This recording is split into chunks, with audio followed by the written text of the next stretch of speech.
Some songs never really leave. They fade from the charts. They lose critical favor. They become unfashionable. But radio keeps playing them. Decade after decade, certain songs from the 1970s refuse to disappear. Not because critics demanded it, but because radio programmers and audiences never let go.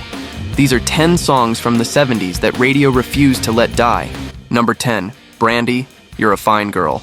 Looking Glass. Out of Western Bay and it serves. When Brandy hit radio in 1972, it sounded harmless, a gentle melody, a soft rock arrangement, a story that felt like a folk tale. Radio embraced it immediately. The song climbed to number 1 on the Billboard Hot 100 and became a staple on AM playlists across America. Listeners connected with its simplicity and narrative. 100 ships a day among the sailors. Critics did not. To many music writers, Brandy felt sentimental and lightweight, too polite, too earnest. The story of a barmaid waiting for a sailor's return was dismissed as old-fashioned, even corny, in a decade that increasingly valued edge and experimentation, but radio didn't care. As musical trends shifted toward harder rock, punk, and disco, Brandy never disappeared. Stations kept it in rotation. Adult contemporary formats adopted it. Oldies programming made it permanent. The song aged differently on the air than it did in print. While critics stopped discussing it, audiences kept recognizing it. The melody remained familiar. The chorus still landed. Brandy became the kind of song people didn't defend loudly, but always sang along to. Radio refused to let it fade, not because it was daring, but because it worked. And sometimes that's enough. Number 9, Sweet Home Alabama, Lynyrd Skynyrd.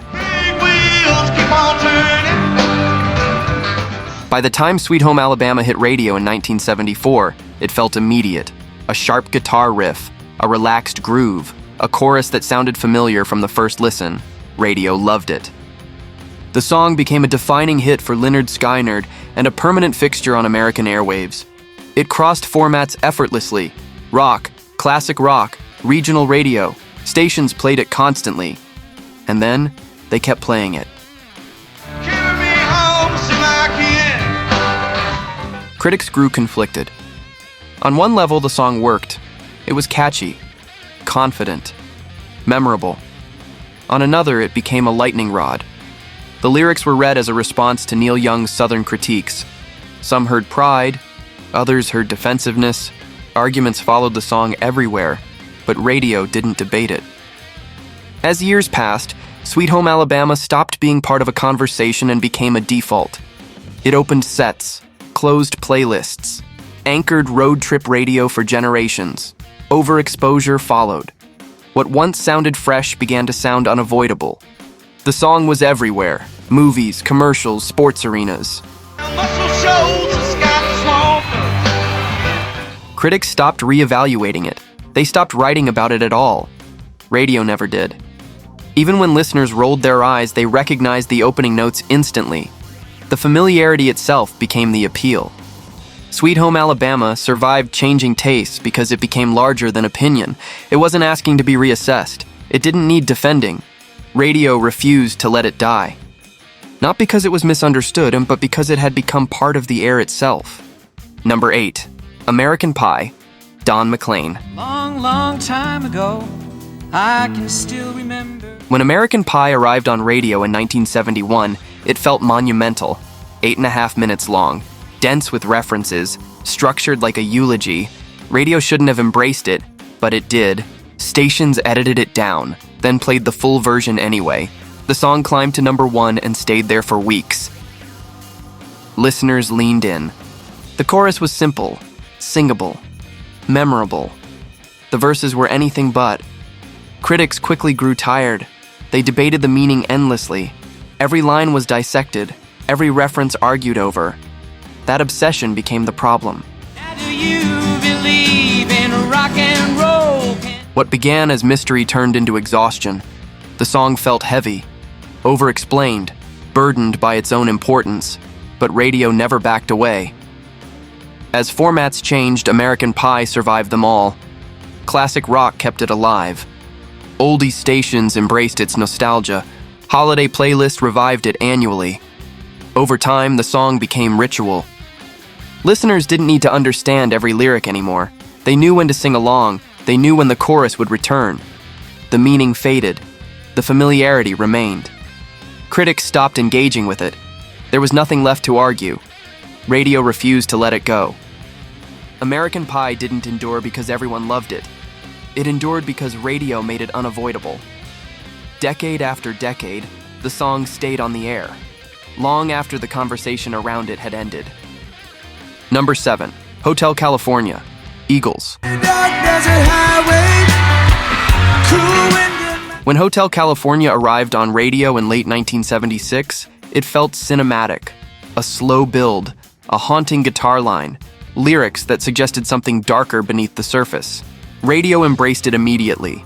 The song climbed the charts and became one of the Eagles' defining hits. Its length didn't matter. Its mood didn't matter. Listeners stayed with it. Critics were initially intrigued.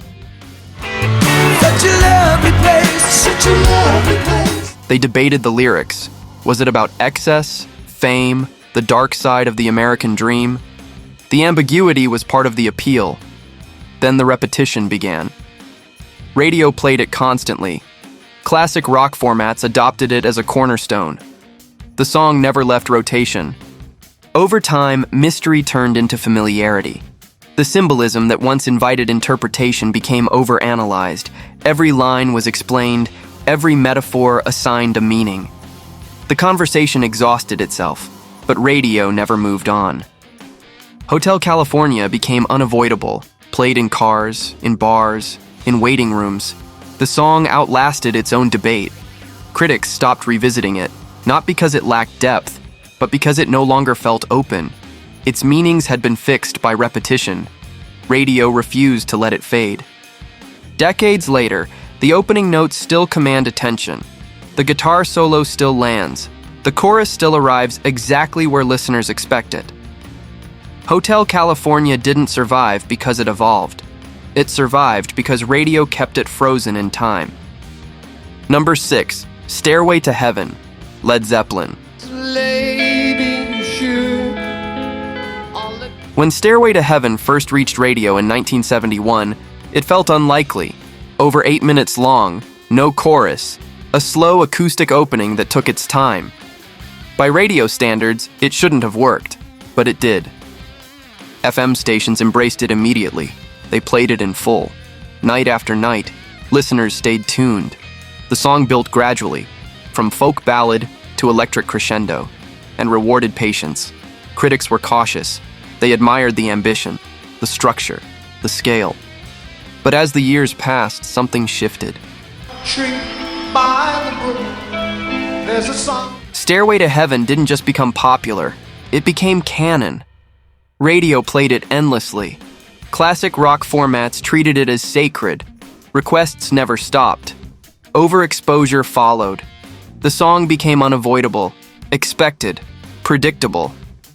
What once felt mystical began to feel fixed. The lyrics were debated endlessly, interpreted, parodied, printed on posters. The mystery evaporated, yet radio never stepped back. Even as band members grew tired of it, stations kept playing it. The song defined Led Zeppelin for casual listeners, even though the band had moved far beyond it. Stairway to Heaven became more than a song. It became a ritual. You didn't choose to hear it. You encountered it. Radio refused to let it die, not because it still shocked, but because it had become essential. In the end, Stairway to Heaven survived not on relevance, but on permanence. Number 5, Imagine, John Lennon. Imagine there's no heaven. When Imagine reached radio in 1971, it sounded gentle. A simple piano line, a calm vocal, nothing aggressive. Radio embraced it immediately. The song climbed the charts and quickly became one of John Lennon's most recognized recordings. Stations played it across formats: pop, rock, adult, contemporary. No religion too. Listeners heard hope. Critics heard provocation. The lyrics asked people to imagine a world without borders, without religion, without possessions. Some heard peace. Others heard ideology. The debate followed the song everywhere, but radio never flinched. As years passed, Imagine stopped being controversial and started being ceremonial. It played at memorials, tributes, moments of collective reflection. That repetition changed how it was heard. What once felt challenging became comforting. What once sparked debate became background. Critics grew weary. The song's idealism felt overstated through constant exposure. The message, once radical, became familiar, even predictable. But radio kept it alive. Every generation encountered Imagine the same way. The opening piano notes, the hushed tone, the invitation to listen quietly. Whether people agreed with it no longer mattered. The song had crossed into permanence. Imagine didn't survive because it evolved. It survived because radio turned it into a cultural fixture. It wasn't reassessed, it was repeated, and repetition gave it immortality. Number 4. Bohemian Rhapsody, Queen. When Bohemian Rhapsody reached radio in 1975, it broke every rule. 6 minutes long, no clear genre, no traditional structure. By industry logic, it shouldn't have survived airplay. But radio took the risk. Stations played it in full, sometimes repeatedly.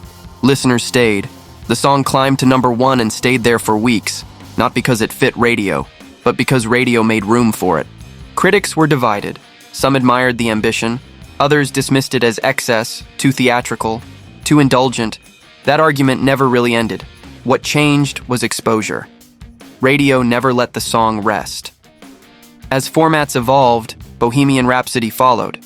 Classic rock embraced it. Oldies kept it alive. Later generations rediscovered it. Each revival reinforced its place. The operatic middle section became familiar. The shifts that once surprised became expected.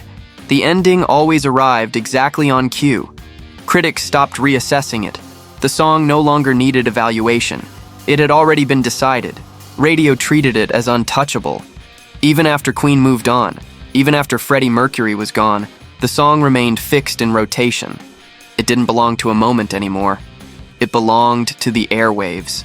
Bohemian Rhapsody didn't survive because it was constantly reinterpreted. It survived because radio refused to stop playing it. In time, repetition turned excess into tradition, and tradition is hard to erase. Number 3, Dream On, Aerosmith. When Dream On first reached radio in 1973, it barely registered. The song was slow, emotional, unusual for a young hard rock band trying to prove itself. Radio wasn't interested. It peaked low on the charts and quickly disappeared from playlists. For most stations, it was a failed experiment. Then radio gave it another chance. By the mid-1970s, Aerosmith had become a touring force. Audiences recognized the name. Stations reconsidered the song. When Dream On was re-released in 1976, everything changed. Radio embraced it. The song climbed into heavy rotation.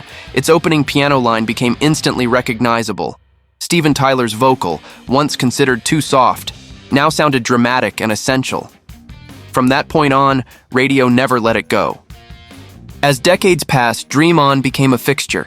Classic rock stations treated it as a centerpiece. Requests never stopped. The song aged into permanence. Its meaning didn't change. Its structure didn't change. What changed was familiarity.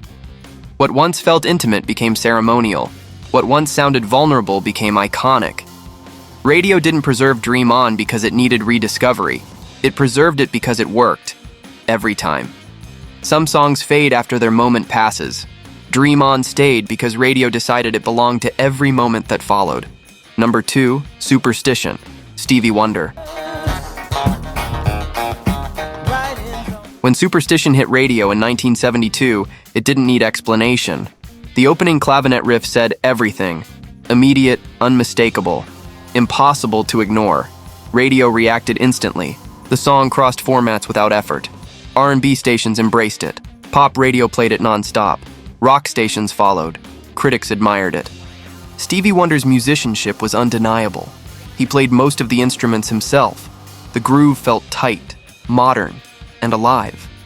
And then the years passed. Superstition didn't fade with changing trends. It didn't belong to one movement. It didn't rely on a moment. Radio kept it. As funk evolved into disco, then into pop, then into nostalgia formats, superstition stayed in rotation. It worked everywhere. The song became functional. It filled space effortlessly. It energized playlists. It signaled quality without demanding attention. That familiarity changed its role. What once sounded urgent became expected. The riff turned into shorthand, a signal that something classic was about to play. Critics stopped revisiting it. There was nothing left to argue, no controversy, no decline. Radio had already decided. Superstition didn't survive because it needed defending. It survived because it never stopped working. Some songs get protected by history. This one got protected by rotation. And once radio locks something in that tightly, it never really lets go.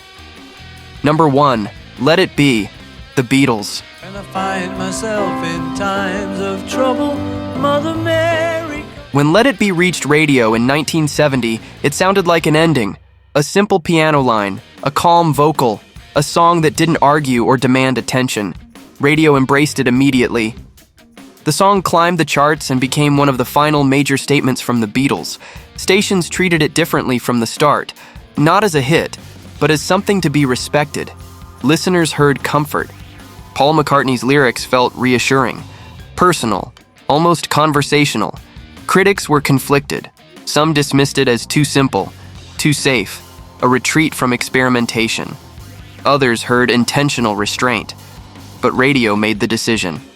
As the years passed, Let It Be never left rotation. It played after tragedies, at memorials, at moments of collective reflection.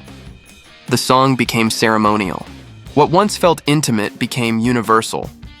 The lyrics stopped belonging to their original context. They became adaptable, applied to anything that needed calm. That repetition fixed the song in place. Radio didn't treat Let It Be as something to revisit or reinterpret. It treated it as something to return to again and again. And once a song becomes ritual, it never really dies. These songs didn't remain alive because critics kept praising them. Many critics moved on long ago. They remained alive because radio never let go. Across changing formats, shifting tastes, and new generations, these tracks stayed in rotation. Not because they were fashionable, but because they were familiar. Radio doesn't just reflect taste, it preserves memory. And in doing so, it decides which songs fade quietly, and which ones echo forever.